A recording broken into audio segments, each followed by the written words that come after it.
शिक्षा व्यवस्था सरकारी स्कूलों की चरमरानी लाजमी है। एक और तो जैसा कि मैं बार बार जिक्र कर रही हूँ कि एक और तो हमारे ट्रेंड शिक्षक तमाम परीक्षाओं को पास करके सभी फॉर्मेलिटी पूरी करके रिजल्ट निकला बिहार एसटीईटी का, उसमें पास होने के बाद भी बैठे हैं, उनके पास नौकरी नहीं है, वो इंतजार कर रहे हैं। हाईकोर्ट ने कह दिया कि भाई रिजल्ट जारी कीजिए, इनको नौकरी दीजिए, लेकिन सरकार ने कोई इनिशिएटिव उसके बाद नहीं लिया। उस बात को भी हुए महीनों गुजर गए और अभी भी बहाली की प्रक्रिया जो है वो अटकी हुई है। इसके अलावा बिहार में जो सरकारी बहालियां होनी थी, चाहे फिजिकल एजुकेशन टीचर की बहाली का मामला हो, प्राथमिक शिक्षकों की बहाली का मामला हो, बिहार एसटीईटी में भर्ती का मामला हो, ये तमाम बहालियां जो है वो भी अटकी हुई है। तो इन सभी मुद्दों पर आज हम बातचीत करेंगे और अपने दर्शकों के, अपने व्यूअर्स का ओपिनियन भी लेंगे कमेंट के जरिए। और सबसे पहले आपको बताएंगे कि आखिर आंकड़े क्या कुछ कहते हैं। देखिए, एक तो पूरी दुनिया में कोरोना का जो कहर है वो बेहद खतरनाक दिख रहा है।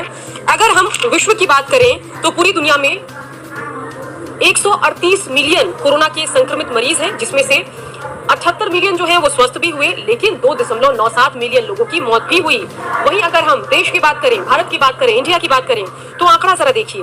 कुल केसेस जो है हमारे देश में 14.1 मिलियन लोग कोरोना से संक्रमित हुए।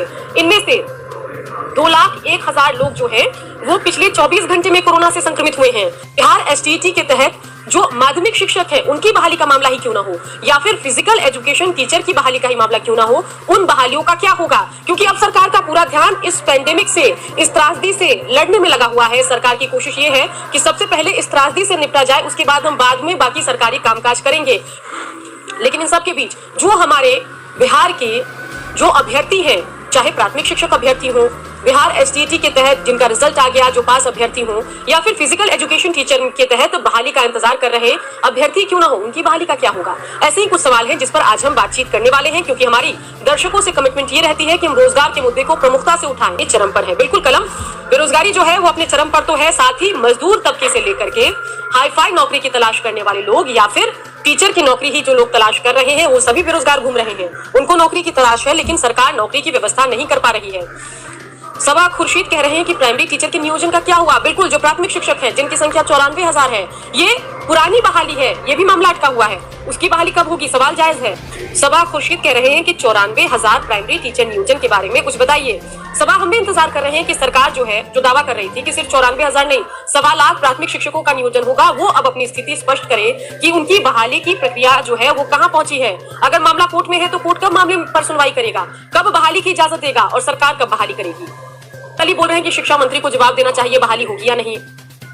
बिल्कुल, तो शिक्षा मंत्री के जवाब का हम इंतजार कर रहे हैं, लेकिन अजीबोगरीब बात यह है कि हमारे बिहार के जो मंत्रीगण हैं वो ऊट पटांग बयान ज्यादा दे रहे हैं। चाहे मंत्री श्रवण कुमार ही क्यों ना हो, जो कि ग्रामीण विकास मंत्री है, उनसे जब मजदूरों की समस्या के बारे में पूछा गया, मजदूरों की बेरोजगारी के बारे में पूछा गया, तो उन्होंने कहा कि हमारे बिहार में रोजगार के अवसर तो है, लेकिन जिन लोगों को शौकिया दिल्ली बंबई जाना है उनका क्या किया जाए? तो ये बयान है श्रवण कुमार ग्रामीण विकास मंत्री का, जो समझ नहीं पा रहे हैं कि अगर कोई व्यक्ति अपने घर से दूर नौकरी करता है तो उसकी मजबूरी है। उसकी मजबूरी ये है कि उसको उसी स्तर का काम, उसी पैसे में उसी स्तर का काम अपने गांव घर में नहीं मिलता, इसलिए वो सोचता है कि चलो दिल्ली चला जाए, चलो मुंबई चला जाए, वहां ज्यादा पैसे कमाऊंगा, कुछ पैसे अपने घर भेजूंगा, घर भी चलेगा हमारा और हमें रोजगार भी मिलता रहेगा। इसलिए लोग दिल्ली बंबई का रुख करते हैं। सर, किसी भी व्यक्ति को ये शौक नहीं है कि वो अपना घर परिवार छोड़कर बाहर किसी मेट्रो सिटी में सड़कों पर झुग्गी झोपड़ी बनाकर मजदूरी करे। सब चाहते हैं कि बड़ा अच्छा हो कि घर से खाना खाकर निकलूं, अपने घर परिवार के साथ शाम का वक्त गुजारूं और पूरे दिन कहीं आसपास ही नौकरी करूं। सबकी इच्छा यही है। फिजिकल एजुकेशन टीचर है, जैसा कि उनके फिजिकल एजुकेशन टीचर के अभ्यर्थी हैं, उनका ये मानना है कि फिजिकल एजुकेशन टीचर की बहाली पर कोई पेच नहीं अटका है, कोई कानूनी पेचीदगी नहीं है। आखिर उनकी बहाली क्यों नहीं हो रही है? तो बिल्कुल बात सही है आपकी रवि कि फिजिकल एजुकेशन टीचर की बहाली भी जल्द से जल्द होना चाहिए। हैदर अली पूछ रहे हैं कि शिक्षा मंत्री से पूछिए बहाली करना है या नहीं। बड़ा सवाल है हैदर, शिक्षा मंत्री कब जवाब देंगे, हम भी ये इंतजार कर रहे हैं। मदन मोहन, आपकी परेशानी से मैं सहमत हूँ कि परेशान होना आपका बनता है। हम उम्मीद कर रहे हैं कि जैसे ही कोरोना त्रासदी कंट्रोल में हो, सरकार जल्दी से बहाली की प्रक्रिया निपटाए और जल्दी से आप लोगों को ज्वाइनिंग लेटर मिल जाए, आप लोग पढ़ाने लग जाएं, ताकि जो शिक्षा का स्तर है कम शिक्षकों की स्थिति में वो लगातार बिगड़ता जा रहा है। शिक्षक नहीं है सरकारी स्कूलों में, जिस वजह से बच्चों को क्वालिटी एजुकेशन नहीं मिल पा रहा है। दूसरी ओर हमारे तमाम प्रक्रियाओं को पूरा करके अभ्यर्थी बैठे हुए हैं, उनको इंतजार है कि हमारी बहाली कब होगी। तो सरकार को इस ओर जरूर ध्यान देना चाहिए और इसलिए लगातार गाहे बगाहे हम एक जिम्मेदार डिजिटल प्लेटफॉर्म होने के नाते हम कोरोना त्रासदी पर भी बात कर रहे हैं और साथ ही उसके साइड इफेक्ट पर भी बात कर रहे हैं। साइड इफेक्ट ये है कि कोरोना पैंडेमिक की वजह से, कोरोना त्रासदी की वजह से एक और तो लोगों की जान पर बन आई है। स्वास्थ्य व्यवस्था जो है बिहार का हाँफ रहा है, लेकिन इन सब के बीच बड़ी समस्या जो है वो बन गई है बेरोजगारी। बिहार एसटीईटी के तहत बहाली का मामला ही क्यों ना हो, या फिर फिजिकल एजुकेशन टीचर टीचर की बहाली का मामला ही क्यों ना हो, इनकी बहाली कब होगी? क्या कितना अच्छा नहीं होता जब कोरोना त्रासदी कम थी उसी वक्त बहाली मिल जाती, उसी वक्त नौकरी दे दिया गया होता, तो आज सरकार पूरा फोकस कर सकती थी त्रासदी से निपटने में, इस आपदा की स्थिति से निपटने में सरकार ध्यान दे सकती थी। लेकिन अब सरकार के पास दो चीजें हैं, एक तो आपको आपदा से भी निपटना है और दूसरी ओर बहाली की प्रक्रिया को पूरा भी करवाना है। बड़ा सवाल है कि क्या सरकार के पास इच्छा शक्ति है, सरकार की चाहत है कि बहाली हो।